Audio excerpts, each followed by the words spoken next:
Markus 12.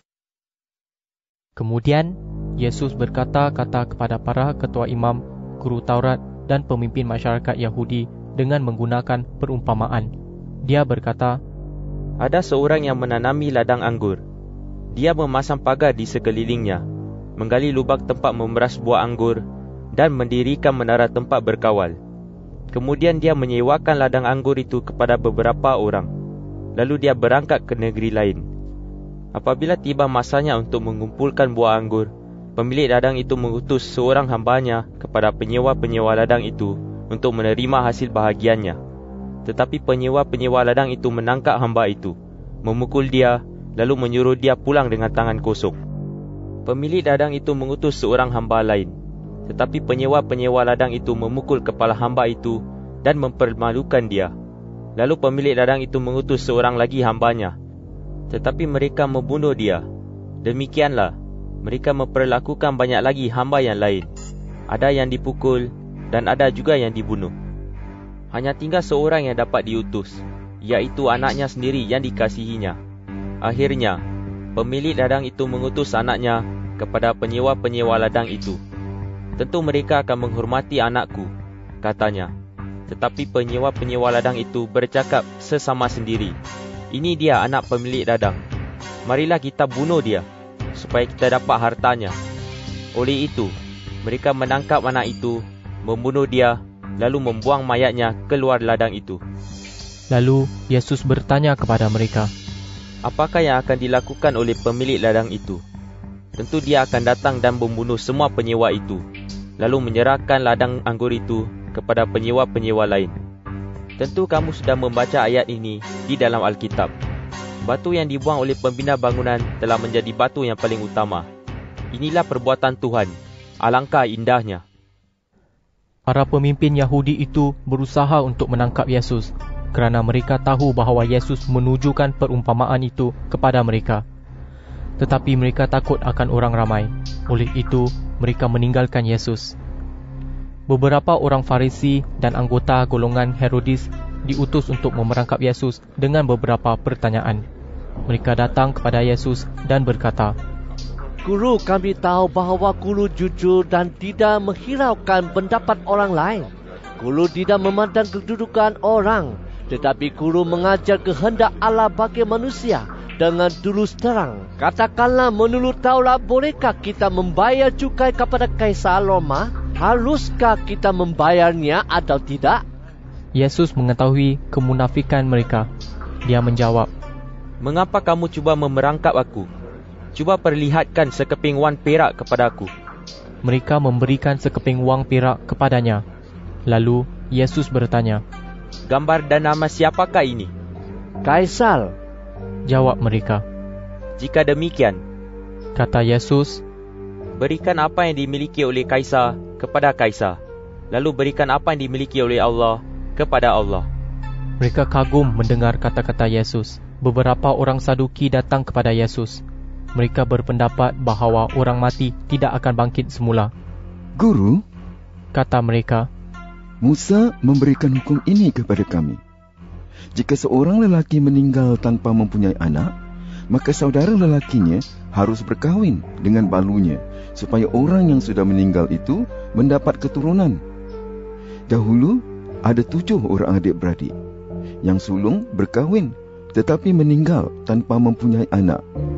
Lalu yang kedua berkahwin dengan balunya, tetapi dia pun meninggal tanpa mempunyai anak.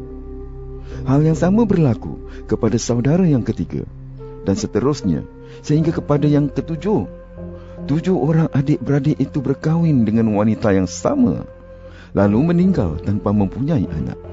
Akhirnya wanita itu sendiri meninggal. Pada hari kebangkitan orang mati, isteri siapakah wanita itu? 7 orang adik-beradik itu sudah berkahwin dengan dia. Yesus menjawab, Pendapat kamu salah sekali. Tahukah kamu apa sebabnya? Kamu tidak memahami Alkitab ataupun kuasa Allah.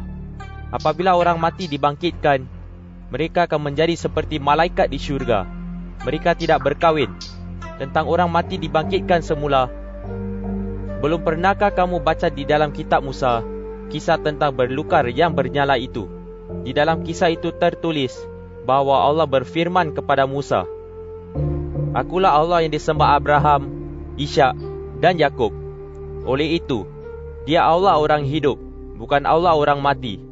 Pendapat kamu salah sama sekali." Di situ ada seorang guru Taurat yang mendengar perbincangan mereka. Dia melihat bahawa Yesus telah menjawab soalan orang Saduki dengan baik. Oleh itu, dia bertanya kepada Yesus, "Perintah manakah yang paling utama di antara semua perintah?" Yesus menjawab, "Inilah perintah yang paling utama. Dengarlah, hai bangsa Israel. Tuhan Allah kita, Dialah Tuhan yang Esa.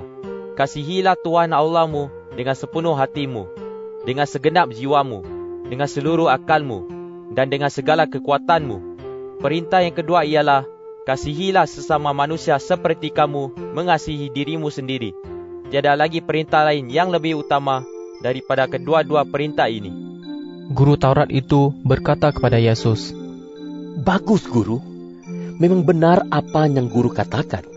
Tuhanlah Allah yang Esa dan tidak ada yang lain. Manusia harus mengasihi Allah dengan sepenuh hati, dengan seluruh akal, dan dengan segala kekuatannya. Dia juga harus mengasihi sesama manusia seperti dia mengasihi diri sendiri. Mematuhi kedua-dua perintah ini lebih mustahak daripada mempersembahkan korban untuk menyenangkan hati Tuhan dan korban-korban lain." Yesus melihat bahawa guru Taurat itu menjawab dengan bijak. Lalu Yesus berkata kepadanya, "Kamu tidak jauh daripada pemerintahan Allah." Selepas itu, tidak seorang pun berani mengajukan pertanyaan kepada Yesus. Sewaktu Yesus mengajar di rumah Tuhan, dia bertanya, "Bagaimanakah guru Taurat boleh mengatakan bahawa penyelamat yang diutus oleh Allah itu keturunan Daud? Sedangkan Daud, ketika diilhami oleh Roh Allah, berkata, 'Tuhan telah berfirman kepada Tuhanku, duduklah di sebelah kananku, sehingga aku menakluki musuhmu ke bawah kakimu.' Daud menyebut penyelamat yang diutus oleh Allah itu Tuhan. Bagaimana mungkin penyelamat yang diutus oleh Allah itu keturunan Daud?" Orang ramai di rumah Tuhan suka mendengar ajaran Yesus. Sewaktu Yesus mengajar mereka, dia berkata, "Berhati-hatilah dengan guru Taurat. Mereka suka berjalan-jalan dengan memakai jubah panjang dan suka dihormati orang di pasar. Mereka memilih tempat terbaik di dalam rumah ibadat dan di majlis jamuan. Mereka memperdaya balu serta merampas rumah mereka, kemudian pura-pura berdoa dengan berpanjangan. Mereka akan menerima hukuman yang amat berat." Sewaktu Yesus duduk dekat peti persembahan di rumah Tuhan, dia memerhati orang memasukkan wang ke dalam peti itu. Sebilangan besar orang kaya memasukkan banyak wang. Lalu, seorang balu yang miskin datang dan memasukkan 2 keping mata wang tembaga yang sangat kecil nilainya.